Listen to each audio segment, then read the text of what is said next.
Troy's under the weather, so it's just going to be us. That's good. That's okay. I don't know Troy, so that works out perfectly for me. But apologies to Troy.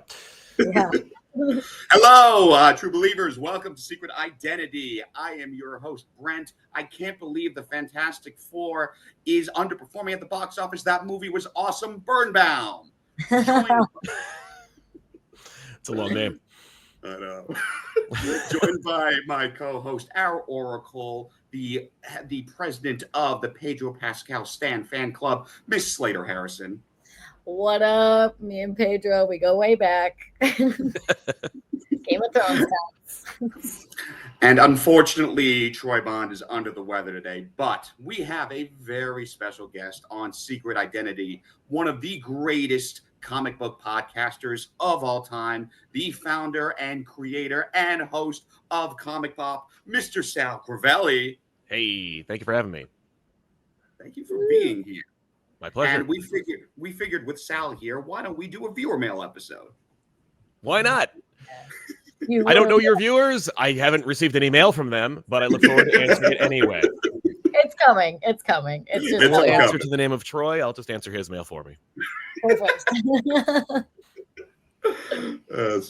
I know, it's weird. They keep sending us ComicPop questions. They were like, what's Ethan's favorite food? I was like, so weird that they would do that, but I appreciate it nonetheless. I don't know what Ethan's favorite food is. I know what it used to be, but it's changed since his dietary changed. His habits have changed. But yeah, this is all very riveting. I'm sorry. No, I love it. What was his food before the dietary? I actually don't know what his favorite food was, but I can tell you that every time we would go someplace that served chili, he would always inquire, well, how is it? Everywhere we go like, oh, we went to this pub, we went to this bar. How's the chili? Is it any good? Like, it's always big chili guy all year. Do they have beans in it? Right. I mean, probably. What's your favorite food, Slater? I should know that. Honestly, I think cereal. Nice. Every kind. I'm obsessed. I used to have my own gallon of milk growing up with my initials on it, so my sisters wouldn't drink it so I could have cereal. Honestly, that tracks. Yeah. Classic upstate New York. Yep. Fruity Pebbles represent. Oh, God, yes. Okay. Right? We're friends now. That's awesome. I was a Reese's Puffs guy, but Fruity Pebbles was great. Fair enough. Yeah, Reese's Puffs. Yeah, I could do a whole list, but we'll be exactly. Here. That would be the show. We'll just talk about our cereals, right? People are like, what the hell happened? Comic books. We're a cereal podcast.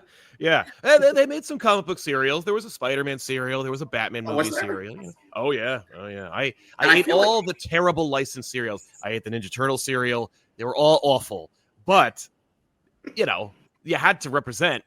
Because of course, back in the day, you know, I still have to break this habit of mine.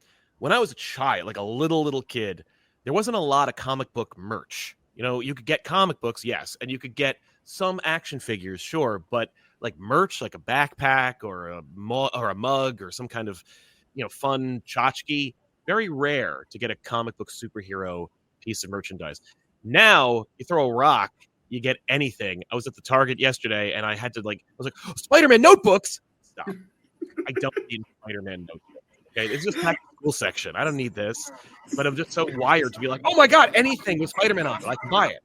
It's not the notebook you need, but it's the one you deserve right now. Bingo. Yeah. You're just in the back to school aisle. With all yeah. Well, as kids, I'm just grabbing get out of here. That Spider-Man backpack is mine.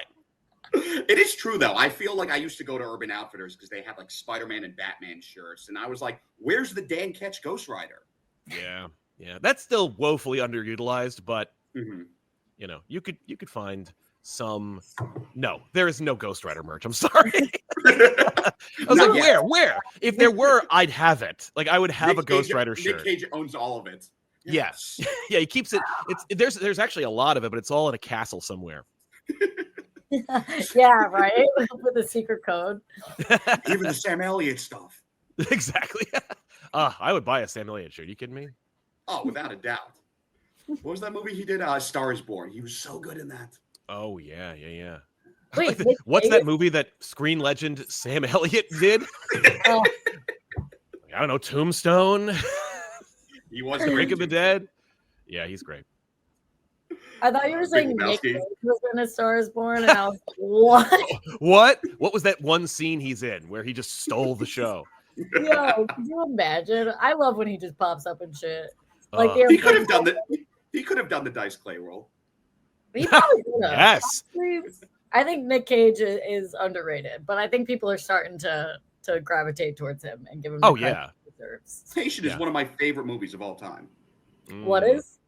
Adaptation. It's the Charlie Kaufman film. He plays like dual roles in it.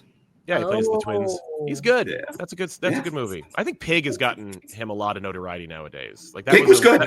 That was an under the radar kind of movie that like eventually got a lot of groundswell from social media. Yeah, that was like, oh my God. The Truffle Pig, right? Yes, that's right. That's right. Yeah, Yeah. that was And he's a superhero now. He's Spidey Noir. That's right. That's coming out next year. Yeah. Ooh, I can't That's believe. gonna be great. Yeah. Mhm. I love him. Anything he does, I love. Him and Pedro. And Yeah. Him and Pedro. yeah. We actually have a Pedro question here. So good transition. Our first question from our listeners from Corel6 is, who is the most overrated superhero? I mean, the answer's got to be Batman, right? I mean, I love Batman, and he's one of my favorite superheroes, but also, it's more like overexposed. Yeah. You know? Like, because when you get a great Batman property, because it's true, we've gotten so much Batman stuff, but I remember when the Batman came out in 2022 with Pattinson, and I was like, holy shit, this feels like Long Halloween Batman. This feels like the detective that I've been missing out on for so long. Yeah. Yeah. I was gonna say Batman too, but I didn't want to ruffle feathers. Like, he's just a billionaire with trauma, you know? And then he has all that money to get all the gadgets to make him like invincible, but he's not, you know? Yeah. I Absolute get the Batman, no money. He's also insanely big, but still, That's true. that version gets away from that. I get the that Batman argument, but I have such beef with Reed Richards. I gotta go with Reed.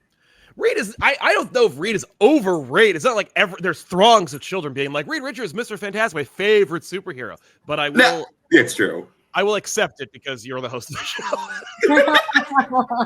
Here's my thing with Reed. My let's hear thing with him is just like it's more overrated within the world of comic books. I feel like every time Reed speaks within the Marvel universe, Everybody's got to shut up. Yeah, it's Reed Richards talking, and it's just like this is a guy. I get it. He's the smartest person in the Marvel universe. He's brilliant. No one compares to him. He's got the coolest powers that are so underutilized. Like when you watch The Incredibles, you watch what Elastigirl does. It's so freaking cool. Whereas Reed uses his stretching powers to stretch from one chalkboard to another and then back. Well, certainly in the most recent movie, he is not turning into a ball or making himself into a parachute or anything fun. He is just, he's mostly like, you'd think, oh, his superpower is that he's super smart in that movie, which is true. Right. And I don't want to suggest I'm ragging on Fantastic Four. I loved Fantastic Four. Oh, same. But yeah, he doesn't really stretch enough in that movie. Though Galactus tries to make things, try to. That was terrifying. Right? That was like the main time that he ever was using any sort of power. Like, yeah, exactly. He didn't even want to. It was just Galactus going. Why is he getting his way up Galactus? Yeah. Now I want to see a scene in the comic books where Reed chimes in. The superhero community's together, and they're like, "How are we going to solve this problem?" Annihilus is attacking from the negative zone, and then Reed starts talking, and Spider-Man is just like, "Oh, here he comes, Reed Richards, smartest man in the universe. You're overrated, man. Just completely self-fellatiating jackass." I don't know. I mean, Spider-Man could actually fall into that category just because of how many Spider-Man characters there are. Like how that's true. It's like, oh, they used to be like Spider-Man. Here's a character who's singular and interesting, and then he has like maybe one other counterpart, usually Venom, maybe a clone. Now there's a verse of them. Yeah. That is a great argument for Spider, because we've talked about before, like Kraven's Last Hunt is one of our favorite story arcs of all time. It was the first episode we ever did for this podcast, and so we saw the Kraven movie when it came out, and we hate shitting on comic book stuff. We really do. Like, we love it. That movie was horrible. That was can't. It's indefensible. Like it's indefensible. I don't think that Kraven is as bad as Madam Web. I still maintain that Madam Web is like a mess. Craven is like a script they had, you know, Right. Guy fights people, saves brother. That's the movie. Like that. I actually ended up like describing an action sequence to my friends because they would never see it. I saw it for a podcast. I would never see. I was like, I'm not seeing Craven. No. And then a friend of mine who I do a podcast with was like, we have to talk about Craven in the next episode. And I'm like, oh no. So I spent 4 days watching Craven. I would just watch it on the recumbent bike, just being like, but there's that great chase sequence where like they steal Dimitri. And Craven has to go chase after him. Like, Craven, he's on foot. He's in a car. He's on a boat. He's on a helicopter. And then he still gets away. And my friends are like, he gets away? Like, all that for nothing? And I'm like, yeah, that's kind of that movie. Right? They tried to world is Craven? Yeah. What was that, Slater? Where in the world is Craven? Where in the world is Craven the Hunter? Yeah. Like a dome in Russia, I guess. Yo, me and Brent saw that in theaters, and we're dying. Oof. Yeah, we did sneak McDonald's in this. So that was great. Oh yeah, yeah. You could tell there was no faith because no post-credit scene. None. It was just they might as well have not played music at the end of the credits. They name drop Miles Warren. When they name drop Miles Warren as a Spider-Man fan, I wanted to be like, oh my god, finally, like we're getting Jackal. But at that point, I was just like, just end this movie. Just stop. I don't want to see any more of this. Yeah. I was also kind of surprised. I was like, no, if this universe had legs, this would be a fun reveal. Mm-hmm. And that's the end of that. Hopefully Marvel does an Elseworlds thing at some point, and we get a version of Craven's Last Hunt with Andrew or Toby. That would be incredible. I would love that. Yeah. Awesome. Next question. Ooh, I like this one. One storyline you'd love to see in either the DCU or the MCU. Wow. Well, I mean, you name dropped it, but Craven's Last Hunt would be really great to see in awesome. Any film format, whether it's Toby, Andrew, or Tom. That'd be so cool, man. It's like just thinking about it, I'm excited. Yeah. Oh man. Slater, like, you and I were talking. Yeah, go ahead. Sorry. Well, Slater, I remember you were talking about this recently. You were saying you would love to see the Mr. Miracle book that we read by Tom King. Wow. Yeah. That's like so. I remember like reading that for the first and only time, but I was like, dude, this guy I've never heard of, and his story is so. It just like over consuming. Like I just like felt for him and like connected to him like so quickly. Like other people, it's kind of like a slow burn. If I don't know them, I'm like, by halfway, I'm like, all right, I guess he's a cool dude. Or I'm like, fuck this guy. But if it's, Spider-Man, Batman, I'm already like, I know everything because they're everywhere. But like Mr. Miracle was such a sad kind of story, but it made it so relatable with how vulnerable it was. So to see that on screen would be really therapeutic in a way, which I would enjoy because like that stuff is kind of, people love to see themselves on the screen or relate to things in that way. So yeah. I don't know who would play him though. Oh man. Yeah. Oh, that's I always thought Jake Gyllenhaal could be cool in that role. He would crush it. Yeah, that kind of tortured misery that Scott Free inhabits, at least in the Tom King series. We are getting a Mr. Miracle animated series that is a like 1-to-1 adaptation of the book. But that's amazing. Yeah, which is cool, and I'm looking forward to seeing it. But it's not a movie. Like it's not live action. That would be great to see. I mean, I can't believe we're getting a Supergirl Woman of Tomorrow movie. That for me, I'm like, that's amazing. And that's one I would like to see, and I will next year of all times. It's amazing. If you haven't already, you should read it. It's a beautiful story. Again, Tom King, great stuff. Amazing art, and so great was the combination of Tom King and Bilky Evely that they got together again and made an independent book called Helena Windhorn, which is just like when that is a movie, it will blow your mind. But the comic book itself is also spectacular. Try to spell Windhorn, but it's like W. Yep. Starts with a WYND horn. But yeah. Oh, okay. But yeah, Helena Windhorn, pick it up. It's just incredible. But yeah, as far as MCU or DCU adaptations. I mean, well, I already tossed out Craven. Imagine Sam Raimi directing Craven's Last Hunt movie. Unbelievable. Unbelievable. Bruce Campbell is Craven. Oh, God. I mean, quick. Yeah, I believe in Bruce Campbell, but can Bruce pull off a believable Russian accent? I don't know. Where is the spider? Is the spider? Yeah. It's funny. Yeah. For that question, I always used to say I wanted to see the Galactus invasion done right, not Rise of the Silver Surfer, but we just got it, and it was perfect. Yeah. I guess because I'm thinking Tom King now, I really want to see Human Target. Oh, I would love to see Human Target. That would be amazing. That'd be cool. That'd be very nice to see. As far as what would be really fun in the MCU especially is an adaptation. Doesn't have to be 1-to-1. Please actually don't do this. But acts of vengeance. The concept of seeing the villains all get together and go, our respective heroes always beat us. Let's just trade. And so would be cool. Magneto's like, I think I could probably beat Spider-Man. Like that would, and these kind of trading off of villains. And you get to see Magneto joins up just so that he is near Red Skull. Like the whole thing it's great. It's just this awesome, fun, it's this huge crossover where like all these different characters show up in different other characters' books. And Magneto's like, yes, and I will team up with Red Skull and bury him in the ground. Because you Nazi. Yeah, why would the Holocaust survivor team up with him? That's amazing. It's so funny. There's actually a great, beautiful spread of like all the villains in the same room, and you can see I don't remember who drew it. I want to say it was Eric Larson, but I don't know if that's accurate.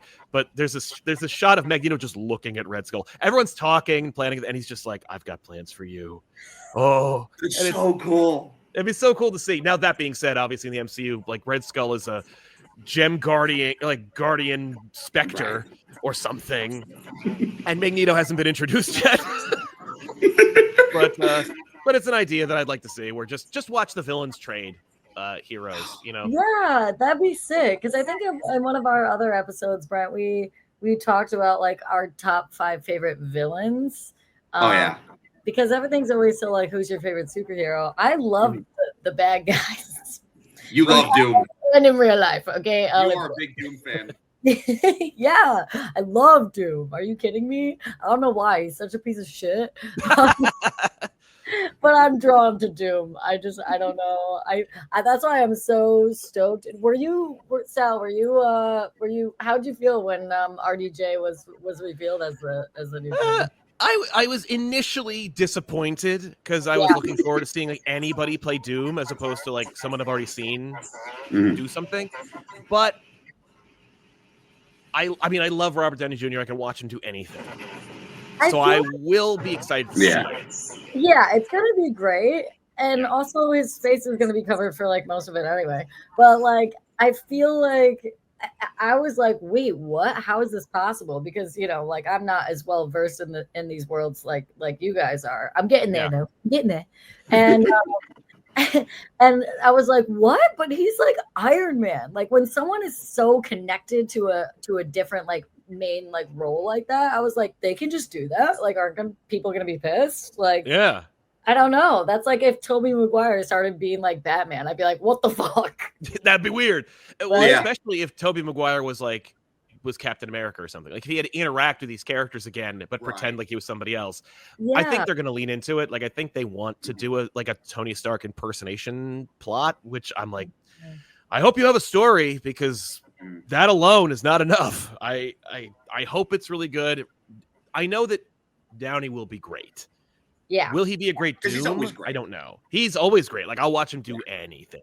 Same. But yeah, I want him to be Victor Von Doom. I don't want him to be just some variant of Tony Stark. No. And again, we don't know. Like maybe it's just a coincidence that they look the same. Right. It's his evil twin brother. Yeah, or he makes Franklin make his face into Tony Stark at the end of Fantastic Four. I don't know. I took his face off. Yeah, he went through a few. He was Nicolas Cage. We get a couple of fun cameos. Yeah, that'd be wild if it just kept changing. Exactly. Who am I? entire world will be mine. That's crazy. Yeah, Christopher Walken. Hey, Reed. That's like Christopher Walken when he was in Dune, and I was like, what? That is. I And was where's like, Johnny? it's him. So good. Oh, I know a storyline I'd love to see. From the Ultimate Spider-Man, the Bendis Bagley run, the Ultimate Night story arc, where Daredevil, like Daredevil and Spider-Man and Moon Knight and Iron Fist and Shang-Chi all teaming up to defeat the Kingpin. And that's like one of my favorite arcs where Peter has to be like the angel on Matt Murdock's shoulder. And he's like, hey, you're better than Fisk. Like, don't let the evil take you over. Yeah. I think we might see that or some variant of it. I don't think we're going to see Moon Knight in there, which is really too bad. But I would love to see that in season 3 of Daredevil or Spider-Man Brand New Day. I think that Brand New Day is going to be so jam-packed with things. I wonder if even Daredevil will be in it. But but I think that I think we'll see some kind of very smaller, less expensive version of that in Daredevil. I know Brand New Day. I'm hearing so many. I'm hearing Tombstone. I'm hearing Mr. Negative. I would be down for all of those. But. Oh yeah, but it's a lot. You know, it's like Hulk, Punisher, Mr. Negative, Scorpion. Like, what's Punisher gonna do in any of this? Now, if he steals War Machine armor, that would be kind of fun. That would be really cool. Or if he becomes Cosmic Ghost Rider, which wouldn't happen, but would be really cool. Yes, that's just what Spider-Man, the grounded street level superhero movie, needs. Is Cosmic Ghost Rider. It's good, clean family fun. Exactly. It just completely blow people's minds. Like, I was with you up until the Cosmic Ghost Rider. That's the first Ghost Rider we're going to introduce. And it's Nick Cage. Thanos ruined some guy's birthday for no reason. Right? Oh my god. What a weird, sad, dark story that was. You're gonna love this next question, Slater. Favorite Pedro Pascal role? Oh yeah, that was probably catered to me too, I'm guessing. Wow, what? I've never heard of this guy. Honestly, I think Oberyn Martell and Game of Thrones. Oh yeah, because I just feel like that might have been like the first real introduction that I ever had to Pedro. We're on a first name basis, and he had such a small role, and he like stole the show. You know, like that was like being quoted all around. You know, it was like, my sister, you raped my mom, whatever the fuck, and I was like, dude, what? And everyone was like rooting for him, and I was like, who is this piece of meat? And then now he's in everything, dude. You can't turn around without seeing him in a movie show. I'm like, is he a clone? Like the Pascal variants. Exactly. Yeah, I think there's multiple of him. There's a theory, but you know, he's also got all his anxiety. People are like, he's too successful. Let's break him down. Let's get him for something. Yeah, let's give him a hard time for like something he can't control. Yeah. I want to say Oberyn, but while we're on the Nick Cage subject matter, I actually think I have to go with that Nick Cage movie he was in, The Unbearable Weight of Massive. So good. He is great in that movie. I think he's better than Nick Cage in that movie. Oh yeah. Well, Nick Cage, you could feel like this kind of pullback. Like he's like, the whole movie's about me, and I'm not hiding behind a role. Like I have to play a version of myself. But yeah, Pascal could just be like, I'm not Pedro Pascal in this movie, so that works out for me. Like I could be. That's a great point you made, Sal, because I was thinking Michael Keaton kind of did a very similar thing in Birdman, even though it's not named. He's really playing himself, and he goes all in. Exactly, because he's like, I have at least some kind of a separation. I'm not playing Michael Keaton. I'm playing my character. Right. Yeah. It's interesting because like I think my first Pedro Pascal role I ever saw him in was The Mandalorian. Like I'd never heard of him before, or I saw him like in things, but I didn't know it was him. You know, kind of like oh god, now I'm blanking on his name, but like the dude from Breaking Bad who's in everything. He's great. Brian Cranston. Bob Odenkirk. Gus. What's his name? Oh, Giancarlo Esposito. Yeah, Carlos Esposito. Like I was like, oh, I know you. But where from? And then I realized, oh, you were in The Usual Suspects, and that's where I actually remember him from. But like, shit, he was in The Usual Suspects. Yeah, exactly. He's the other cop. He's the other cop, exactly. But with Pedro Pascal, like, he's been in like a million Law and Orders. He's been in what was it? He was on Buffy.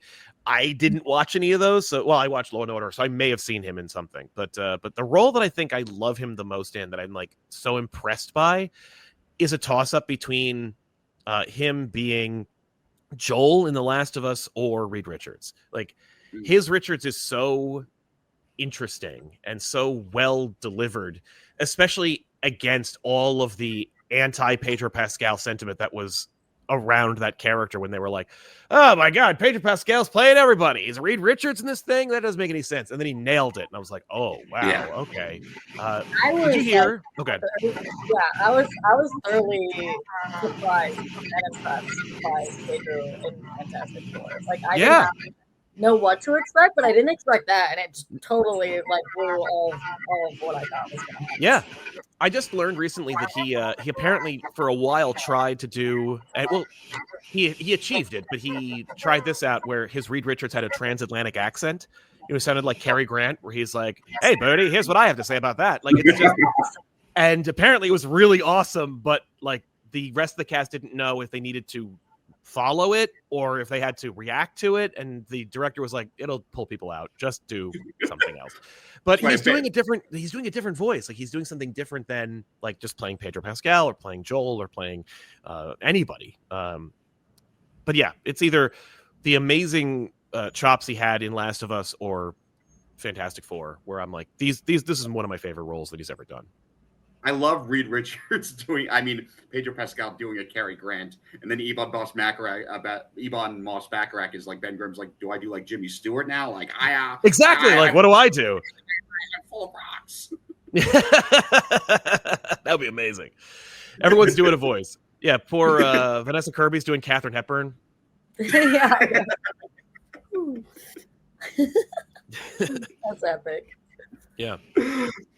Oh, no, it's so true, though. He really did nail that kind of awkward genius of Reed that's like brilliant and loving, but also kind of removed, but still felt like the 616 Reed and not like the ultimate maker version of Reed that I think they're trying to go for in Fan Four Stick. Oh, yeah. Yeah.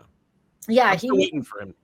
Yeah. I like Reed Richards because Brem will tell you in any comic that we read and Reed Richards is in it, I'm like, fuck this guy.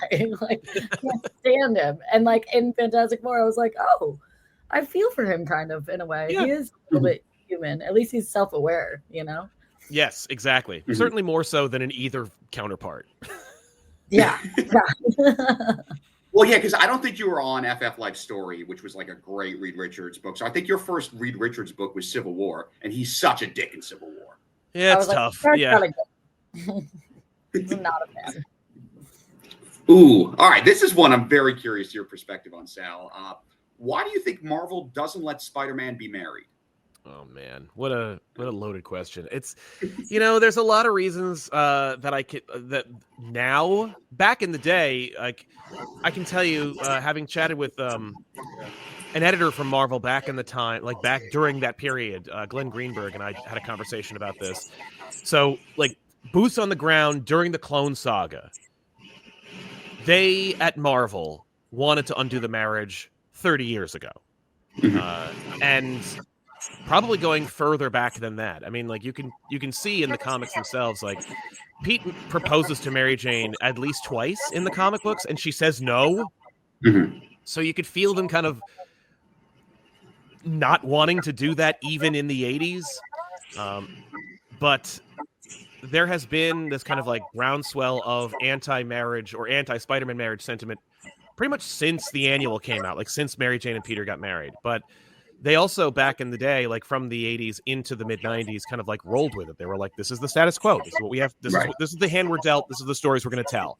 And, these writers and editors were just happy to tell the stories they were telling. And they rolled with it. And they gave us these great marriage stories that we came to expect and understand and enjoy. And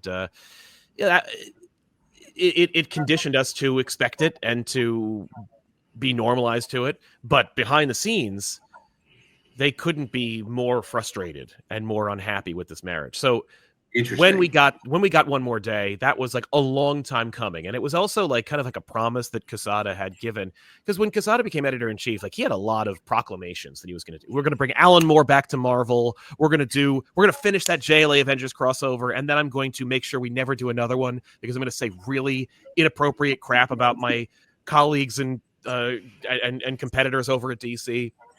Paul Levitz will hate me forever.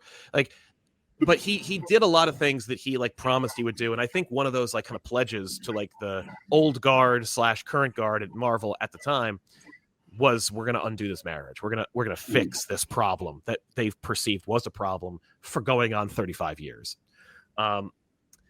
So ultimately, the reason why they don't let Spider-Man be married is because they've been trying to undo it since it was done. Interesting. Knowing that really helps me soften my frustration with it, because I know how bad and how hard they've been trying to undo it. Like, I vividly recall, and I don't know if you've been reading comics since like the early or mid 90s, but around like 95, 96, they used to put this little like survey in their Marvel comics. It was just a little piece of paper that stuck out in the middle of the page, and it was a questionnaire. And one of the questions on it was, would you like to see Spider-Man get divorced? They've been trying to figure out if people would accept that since at least 96. Interesting. It was almost like a Jason Todd situation. Like, yeah.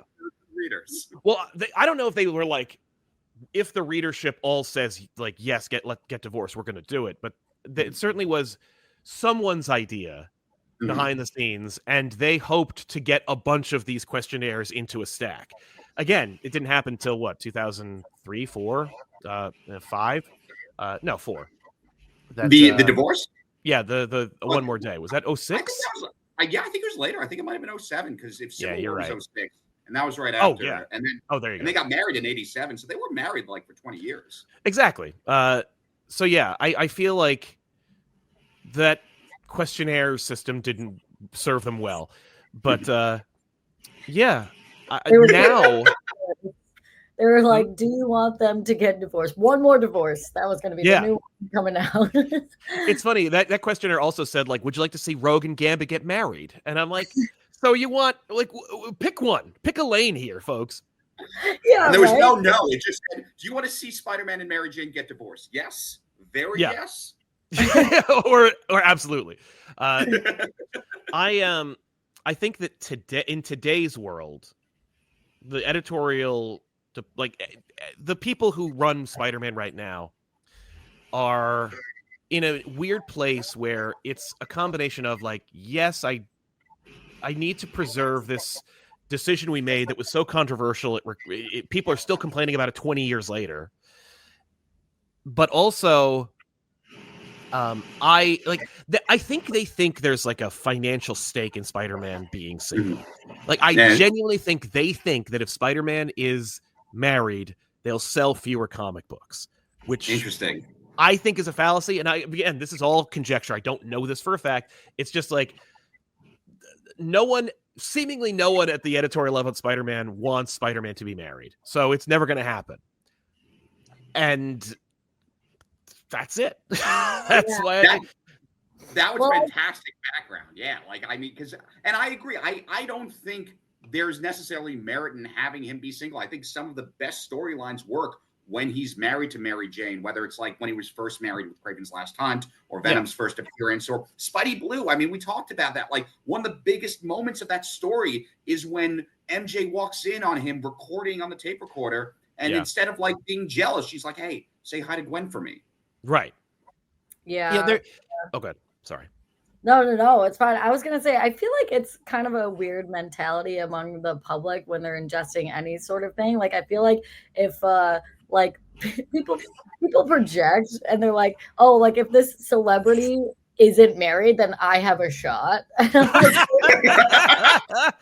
I'm like, they don't know you exist, okay? Like, it's not, but maybe the possibility of that, maybe fanfare and fantasy that maybe the women demographic may be thinking in their heads. I don't know. I could see that maybe playing a part in some weird fantasy way. Like, yeah. I like that idea that it's projection. They're just like, I want to be with Spider-Man. Like Spider-Man is. And then they hate the character they're married to just based on that, and then that causes. Yeah. Mary Jane is an obstacle for me. Yeah, they're like, that's why they killed. That's why they killed Gwen in the first place. They're like, exactly. We need to up the female readership. Yeah, man. It's funny because like as you were pointing out, like there have been great Spider-Man stories where he's married. I would argue that practically like the top 20 best Spider-Man stories of all time, none of them hinge on him having a relationship status. Mm-hmm. A lot of the people who were in charge of Spider-Man at the time when they were heading towards the war, because the Clone Saga was also practically re-engineered to undo the marriage in the first place.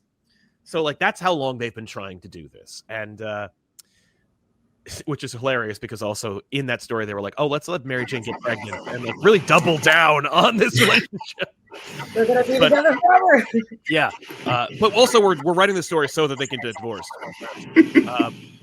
But like every Spider-Man story that we've like, but the concept of Spider-Man for a lot of these creators and these editorial folks, they're not thinking in terms of the best Spider-Man stories of all time. They're thinking of like how they felt when they were reading Spider-Man, and when they remember him, they remember all of like the drama, like the melodrama of like Archie Andrews, love triangles, will they, won't they, dates and making them, and it's like, dude, none of those are stories. That's like it's like a thing that happened during the real story. Like what was Spider-Man's marital status during Nothing Stops the Juggernaut? Does it matter?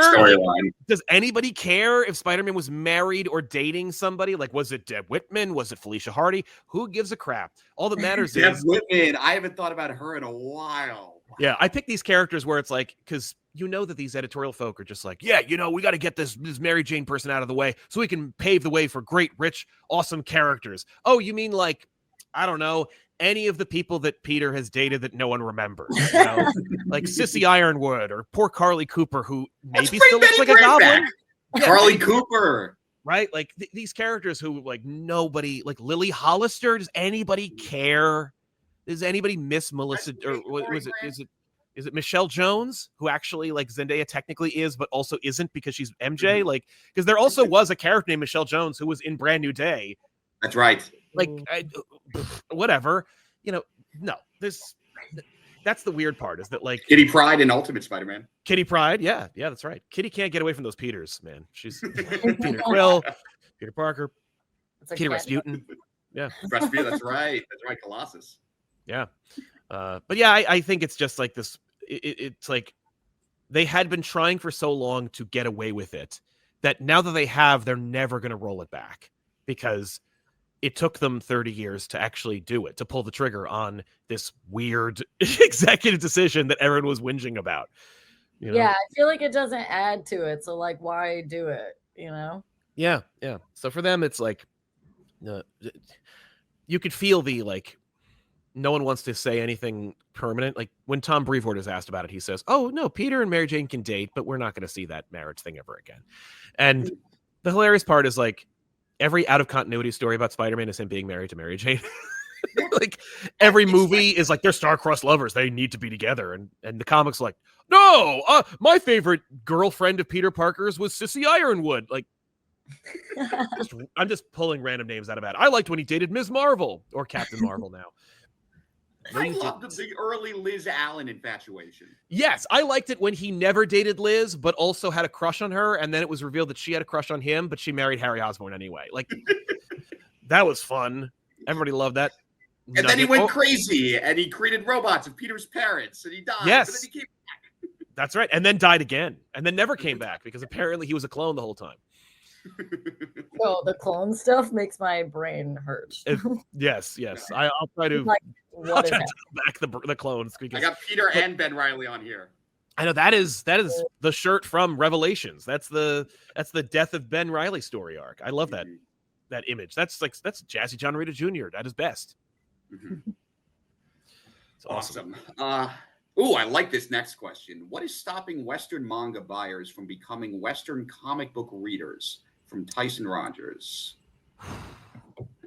I don't know. As a manga reader myself, I think, and I'm obviously first and foremost Western comics, but I think one of the things I like about manga, and I think other manga readers like, is that there is a self-contained aspect to the stories. Sure. So, like some like Dragon Ball, One Piece, those go on and all that. I don't like those as much. But when you look at stories like Attack on Titan, like Full Metal Alchemist Brotherhood, like Monster or Pluto, even Jujutsu Kaisen just finished up, Death Note, they have a start, they have a finish. Like, it's fantastic, and it doesn't just carry on, and eventually the quality doesn't drop off because it's just very consistent throughout. So I think if Western manga readers started reading storylines that are more one-shots, like I think if they read something like Hush, or if like something along those lines, or like the Tom King stories we were talking about before, like Mr. Miracle or Human Target, something where you can just start, you can finish, you don't really need that backstory. Spidey Blue, like, I think they would be more interested. Yeah, I think you're right. I just, it's funny because my argument with manga versus Western comics has always been that there's a stigma attached to Western comics. There is this like pervasive undercurrent of juvenility associated with Western comics that stems from the formation of the Comics Code and the like demonization during like the communist Red Scare. Mm-hmm. That like we still haven't shaken off. I mean, and whenever I say this, sometimes there's somebody who says like give it up. You know, it's been like 80, 90 years since that happened. And I'm like, listen, we were colonized by Puritans and we still have those tendencies. That was hundreds of years ago. So, but I genuinely believe that like, because Japan does not have a inherent stigma associated with reading essentially comic books, but Americans do, that creates this invisible barrier between, you know, the ubiquitousness of like reading, let's say, like an airport novel versus reading a comic book on the subway. Right. And it's just, and because manga has this like cultural support in the East, you have this kind of like manga readers have this like deeper representation and support, so that when they're reading manga, they're like, I mean, this is huge. This is a huge cultural phenomenon. It might not be huge and cultural here, but it is in a place that you can understand. Whereas with comics, there is no like secret or far-reaching cultural acceptance. It's not like, oh, in Europe they love comic books, so it's okay to read Spider-Man on the bus. But as far as Western manga readers, that I can't help, and I think it's just because Western manga readers, I think, like Americans who love manga but don't read superhero comic books or Western comics in general, I think that's because I think it's a combination of, they want complete stories, but also they want to be part of like a cultural exchange. Oh, interesting. I'm not just reading, I'm also learning about what it's like to be Japanese. Like, yeah, this is I love ramen. I love ramen. I'm dead. I love what you said about the juvenile aspect too, because I think there is that stigma sometimes towards Western comics. And I feel sometimes there's also an overcorrection on writers' parts. Like, I love Mark Millar. I do. But a lot of times with his books, it's a lot of incest. It's a lot of cannibalism. Like, it's just like, I mean, Slater, we talked about that during Old Man Logan. I mean, when I think about the roster of the Ultimates, I mean, you've got Hank Pym, who abuses his wife. You've got Pietro and Wanda, who are in an incestuous relationship. Hulk's a cannibal. Natasha Romanoff murders Hawkeye's entire family and frames Captain America for it. And then on the other side, you kind of have Cap, Iron Man, Hawkeye, and the Wasp, and they're just kind of like, why are we on a team with these people? Exactly. Like, yeah, we're surrounded by maniacs. And Miller makes it hard for everybody, because when you try to convince someone, I mean, it's not just Miller, like, it's Garth Ennis and stuff. I love Garth Ennis. I love Preacher, but like, imagine trying to get like a new comic book reader and going like, here, read Preacher first. Right. You know, it's just, unless they are a big fan of like Berserk or something, where it's like, oh, you might like this. because it's a contained story. There's no other continuity to worry about. It's beginning, middle, and end. Volumes 1 through 9. You're good to go. So that might actually be the best way to convince people who read manga to read Western comics. But yeah, it's tough when you have the like opposite end of writing, where instead of it being like, oh, it's for kids, it's no, this is for serious, gritty adults. And it's like, I don't know any adults who really want to read Cross. Yeah, just watch House of Dragon at that point. Yeah, exactly. Yes, sick freaks. Oh, this isn't even a question. This is just a statement. Someone just wrote, "Do Spawn." Right. Spawn? Okay, knock yourself out. Yeah. I mean, well, have you guys talked about Spawn? We haven't. We did Invincible. I like Troy and myself were just never big Image readers. Like, and I read Spawn growing up. I did, and I liked it. But just rereading it, I couldn't find one self-contained story to tell. I tried watching the show, and it was good, and Keith David was great, but it was very dense.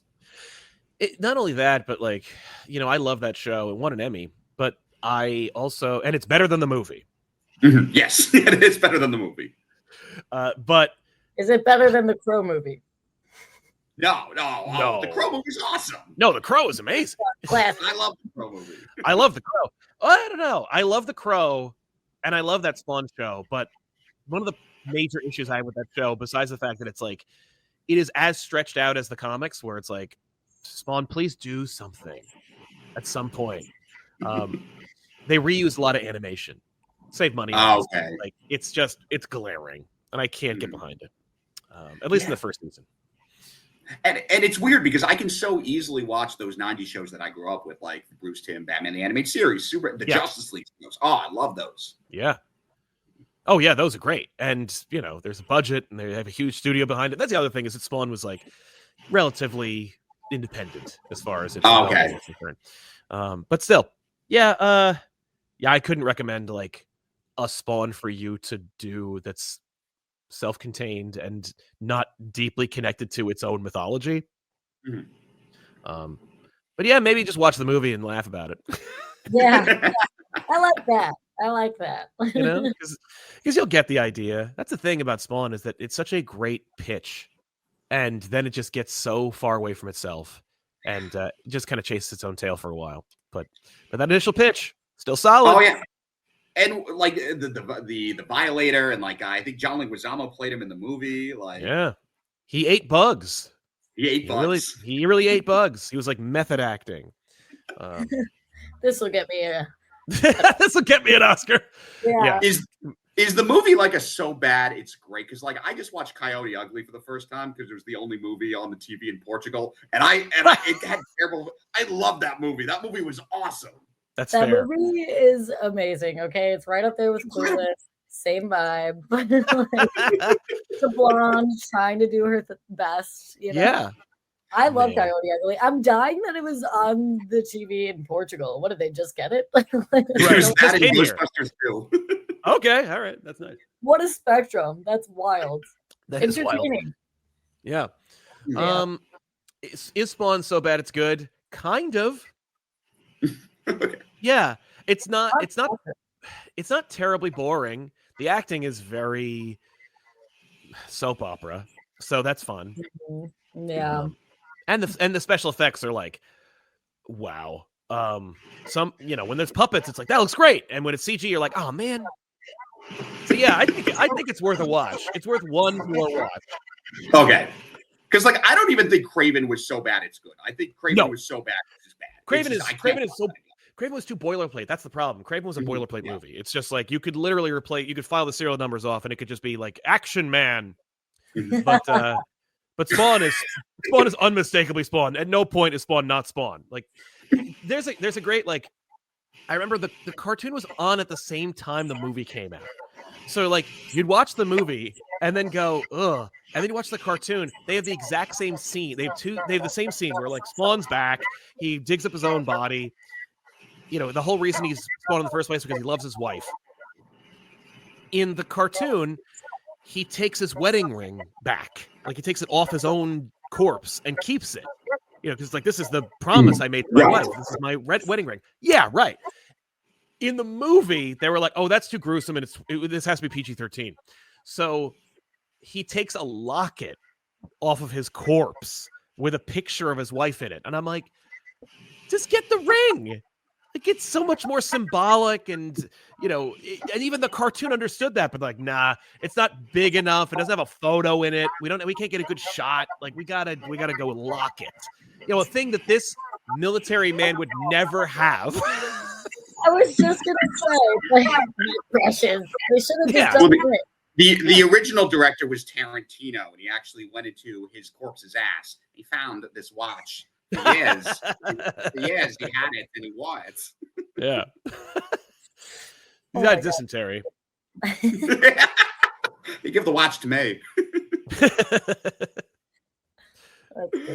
Yeah. Oh, I love that. On the subject of recommendations, actually, so people have been asking for Green Lantern books. We haven't done a Green Lantern book yet. Lou Icona says, any Green Lantern books on the horizon? We're thinking of doing Blackest Night, but Sal, are there any ones that you think would be good to do?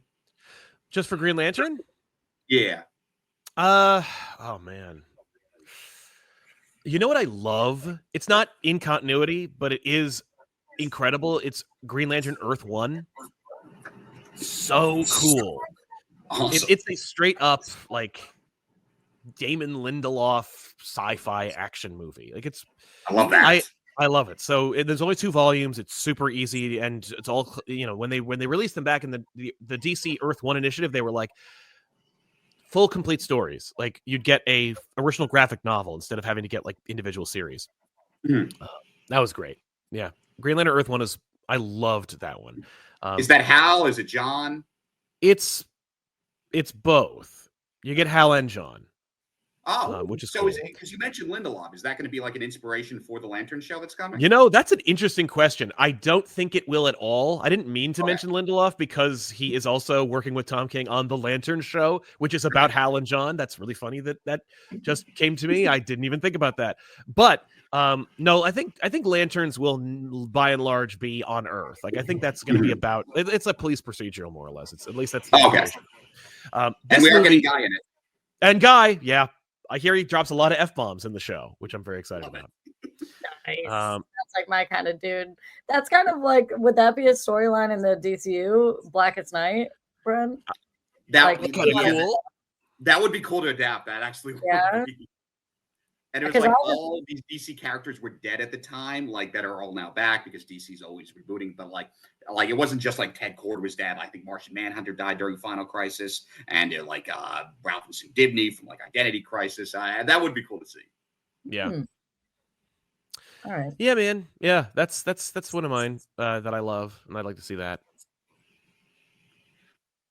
Oh, and Hard Traveling Heroes. I want to see Green Lantern and Green Arrow go across the country and learn about people. That'd be cool. I'm down. I think we can probably do 3 more. This is a Slater-specific question. What hero are you most interested in learning about, Slady? Honestly, I don't know why this came first to mind. Was Booster Gold. Yes! My guy! Dude, after reading Human Target, like, I was so obsessed with his character. Like, I want that bagel shop to be a real place you can visit in the real world. Like, I just loved everything about Booster Gold. Like, I thought it was just so likable, and I had never heard of him before that. Like, what would yours be? Love Booster. Yeah, you're a big Booster. John Carter. Yeah, no, he's one of my favorites. He's just so fun. I want to hang out with him. Yeah, I don't love him. He's all over the place. Stories. He had a mini. He had an ongoing series for a while. That kind of like introduces you to Booster and his whole quest. If you like Booster and you want to be really acquainted with the DC universe, and especially like the less popular side of the DC universe, there is a big, daunting omnibus you can read called 52. 52. And it's very DC loves that number. But 52 is this great series where it was 52 weeks in a year. There were 52 issues in the series.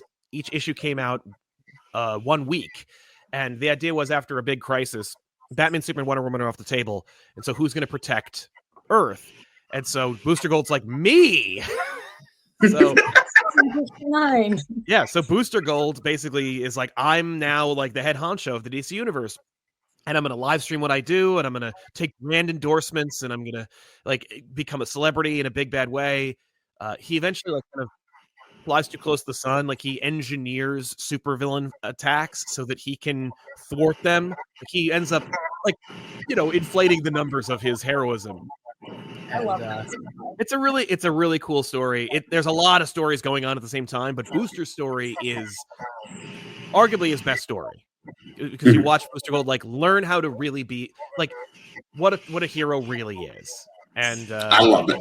And it's a great event. But there's a lot of there's a lot of other stuff in there too, though. You might be like, because it had to come out like once a week for 52 weeks, and it's like that's crazy. Thick. It is. There's a lot of other stories in there, but it also introduces Batwoman to the DC universe, or reintroduces Batwoman. And there's like a big conspiracy about these missing super scientists. It's a really, really great story. But Booster Gold is at the front. Oh, I need to read that. I mean, because I love every time he pops up in anything, whether it's Human Target, then Countdown to Infinite Crisis. He had that great storyline when he's like investigating Ted's death. But the Justice League episode though with him on JLU. Oh, yes, love that. That's an excellent episode. No, that show had no misses. Yeah, I'm trying to remember what the other one was. Booster Gold has an interesting role to play right now in comic books. If you check out the DC All-In special, Booster Gold is kind of like the through line for the current status quo of the DC comic book universe. And he goes missing. And so in the current Superman series, Booster Gold is kind of like this MacGuffin. Superman's like, where's Booster Gold? So he has to go find him. So that's a really cool story. Sorry, I think we lost Slater for a second, but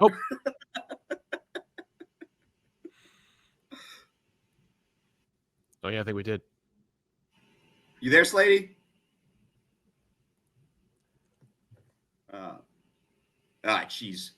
She will be joining in a second. Okay. But sorry, what were you saying before about the MacGuffin? Oh, so Booster Gold is missing, and so in the new Superman series, like Superman has to go find and rescue Booster Gold from presumably Darkseid, and it's a really cool status quo for Booster Gold as well. But just hey, if you like Booster Gold, he's currently relevant right now. That is awesome. Let's see, Slady, you there, Slady?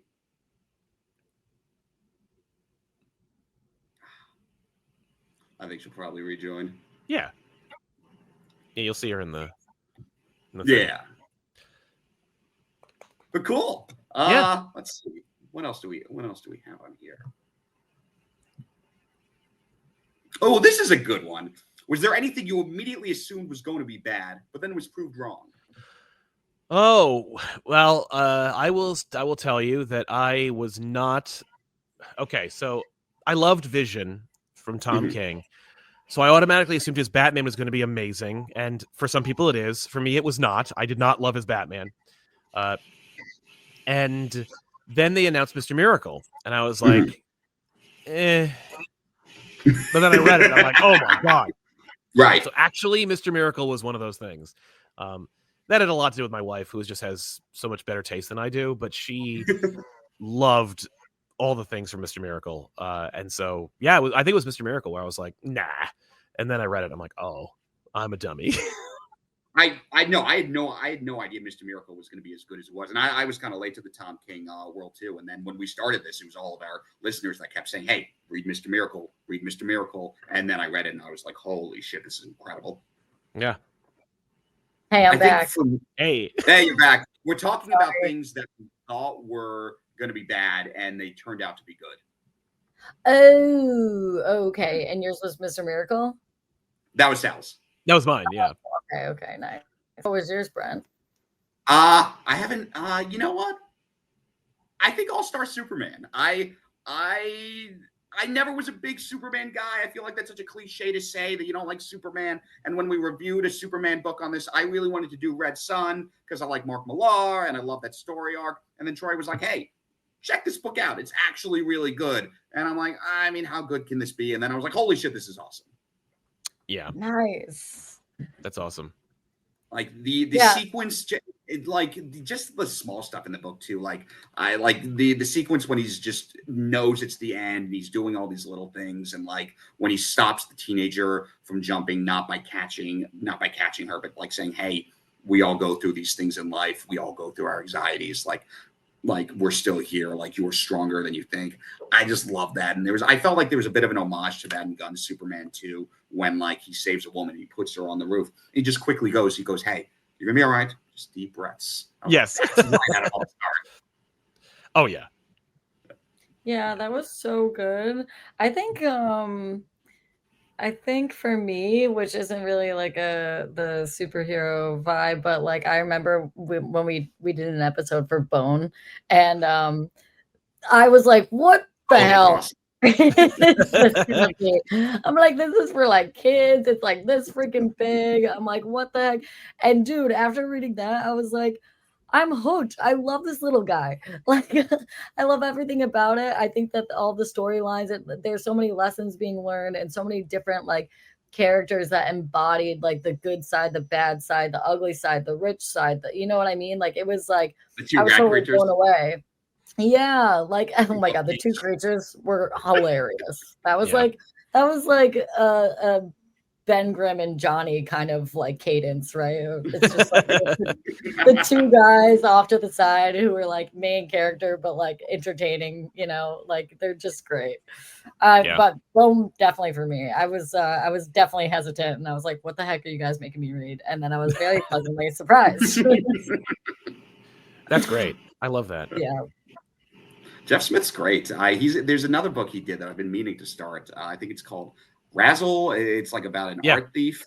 Yeah. Yep. Ooh. Yeah, that's a good one. Even know. Is it? I think he drew it too. So it's his. He drew it. Yeah.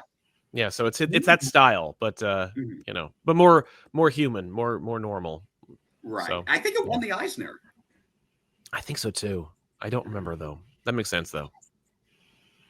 Oh, I actually want to go back to one before when I said what story arc do I want to see adapted for a movie. I remember this. This is one I really want actually. I want them to do the Immortal Iron Fist, the 7 Capital Cities of Heaven fight arc. That would be cool. Oh yeah, yeah. Now here's my question: would you recast Iron Fist, or do you think Finn Jones deserves another shot? I think he deserves another shot. I think he's. I think he was given bad writing. And the reason. Like because I like the Luke Cage show a lot, and there was an episode of Luke Cage where he guest stars on in season 2, and you get the real kind of heroes for hire vibe, and I'm like, that's the Iron Fist I want to see. Yeah. Yeah, he got dragged through the mud on that one. I felt bad. He wasn't great, but I really do think it was the writing. Yeah. No, it was. Yeah, that can make or break so much. Like he's good on Thrones. Yeah. Oh yeah. Yeah. Nice. All right.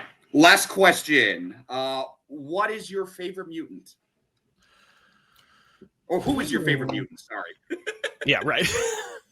They are people too, Brent. Why is it? Oh man. I think knee-jerk reaction, it's got to be Rogue. I loved Rogue so much. And I, you know, specifically the animated series version of Rogue. She was great. Yeah, because every time like they, you know, whenever I pick up a comic book, I'd be like, Rogue. It would be either like pre-animated series iteration of Rogue, or they're like we're you know, after that period, after like the Jim Lee era, and they were like, oh, we're throwing it back to her old like, you know, Brotherhood period. And I'm like, man, no, I don't want that. I want like Little Jacket, Southern Belle, Superman, Rogue. She's always been like a character where I'm like, yay! Like whenever Rogue shows up, I'm like, oh boy! I'll always try a book that Rogue appears in because like I think she's awesome and fun and cool. You know, I like Wolverine too, but that's such a cliche answer. I'll just right. But Rogue is. He is great though. I mean, it's a cliche for a reason. Exactly. I think I've said it before that Storm Storm was my favorite kind of mutant. Who was? Storm. Storm. Gotcha. Yeah. Yes. Yeah. I don't know. Those movies, it's probably just the nostalgia factor for me too. Like I remember growing up and watching X-Men and like just being like, what? Halle Berry. Yeah, she's great. She's got an amazing series going on right now too, where she's like the avatar of the whole of eternity. It's really cool. She's really? She's unstoppable. It's so great, and it's it's a good series. But she's a cool it's such a cool power to have. Like, oh my like God, Mother Nature. Yeah, she's unstoppable. It's really cool. Yeah. What happens to a toad when you hit it with lightning? The same thing that happens to anything else. Yes. Cool. Classic Joss Whedon. Well, I'm gonna say two. I'm gonna say Magneto. Just because it's Jewish guy. I gotta go with Magneto and greatest. I feel like he's just like a philosophy, like such a boss. He's not bad. He's not good. I feel like he's just. I think he's the greatest Marvel villain of all time. I had a lot of our listeners yell at me in the comments about not putting Doom or Thanos or Galactus there. But I mean, I love the backstory there. He's so emotionally complicated. But if I'm going to go with like pure X-Men, I got to go with Nightcrawler. I love Kurt Wagner. Nice. Ooh. Yeah. Nightcrawler's so dope. He was my favorite one in the arcade. He's my favorite action figure when I was a kid. I love Nightcrawler. X2. Oh, and X2. That whole White House sequence is just like it's yet to be topped. Yeah. Oh yeah. Easily top 5 comic book movie sequence. Yeah. So cool. Damn. I gotta catch on to that. Guys, thank you so much for listening this week. Sal, thank you so much for joining this podcast. It was awesome talking to you. Thank you for having me. This was a great time. Yes, thank you. It was so nice to meet you. You're great. And we have so many notes now for things that we gotta read and watch. I'm watching Thrawn. I'm doing it. Or Spawn. Ellen, how do I spell this? Windchin? Oh, Windhorn. Windhorn. WYNDHORN. True believers, thank you as always for listening. Remember to like, comment, subscribe, follow us on Instagram, on TikTok, leave a review on Spotify and Apple, and thank you so much. And check out ComicPop if you haven't. Of course. Thank you. Good. The gold standard of comic book podcasting, ComicPop. You're too kind.